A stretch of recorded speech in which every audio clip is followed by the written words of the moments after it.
ये gym freaks के लिए वो जानना चाहेंगे कि भाई हम जिम करें या ना करें। तो जिम्स वालों के, जिम में जो जाते हैं, जो एक्सरसाइज वाले जो हैं, उनके लिए मेरी एक ही हिदायत रहेगी कि रीशेड्यूल योर, आप अपने शेड्यूल को रीशेड्यूल करिए, टाइमिंग को रीशेड्यूल करिए। पीक आवर्स में मत जाइए, हीट में टाइम में मत जाइए एक्सरसाइज करने, पार्क्स में, गार्डन में।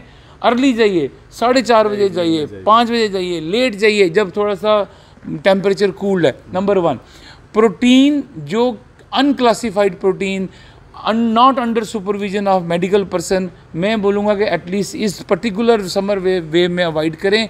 सेम कंसेप्ट, आपकी मेटाबॉलिक रेट बढ़ी हुई है हीट से भी, और दूसरा आपने ये कंज्यूम किए जो ऑलरेडी हाई मेटाबॉलिक रेट कर रहे हैं, तो कार्डिक इवेंट्स का बढ़ने का चांसेस जो है वो बढ़ सकता है।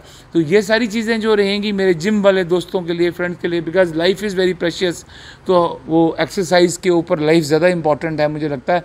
तो ये सारी चीज़ें अगर हम ध्यान रखें। लास्ट बात मैं ये करता चलूँ आशीष जी, कि जो लोग, कभी ऐसा भी हो सकता है जो थर्ड स्टेट हमने बोली, जिसको हीट स्ट्रोक का नाम दिया, उसकी हमने बात ही नहीं की।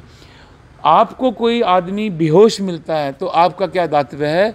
आपका दायित्व ये है कि वो लाजमी है कि वो जो हीट स्ट्रोक से गिरा होगा, बॉडी तापमान बड़ा हाई होगा, उसको पहले किसी ठंडी जगह में ले जाएं, उसके कपड़े खोलें, उसको ईज आउट करें, जुराबें खोलें, शूज़ खोलें, पानी ठंडा स्प्रिंकल करें।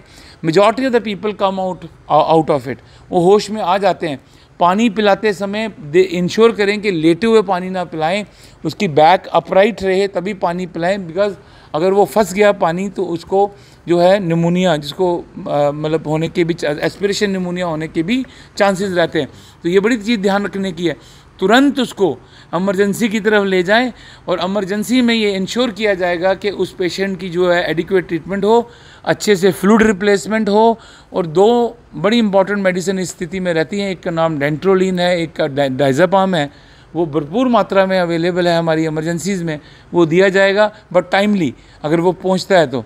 Because majority of the patient they keep on lying, कोई उसको सोशल रिस्पॉन्सिबिलिटी मान के उठा के लाने की भी जहमत नहीं करता, तो वो हाई मोर्टेलिटी, हाई डेथ जो है हो जाती है, जिसको हम हीट स्ट्रोक का नाम देते हैं।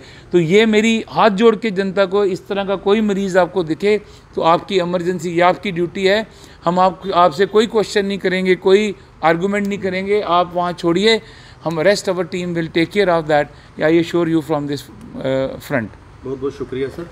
तो अगर आप भी इस इंटरव्यू को देख रहे हैं तो कृपया करके इसे मैक्सिमम लोगों तक शेयर करें, ताकि गर्मी में अगर भगवान ना करे आपको हीट स्ट्रोक होती है तो आपको क्या करना है, और साथ ही में अगर आप घर से बाहर निकलते हैं तो आपको किस तरह से बाहर निकलना है, अपने साथ पानी की भरपूर क्वांटिटी रखनी है, और साथ ही में गर्मी के समय क्या क्या चीज़ें करनी चाहिए, ये डॉक्टर साहब ने बड़े अच्छे तरीके से बताया है। धन्यवाद। राम राम।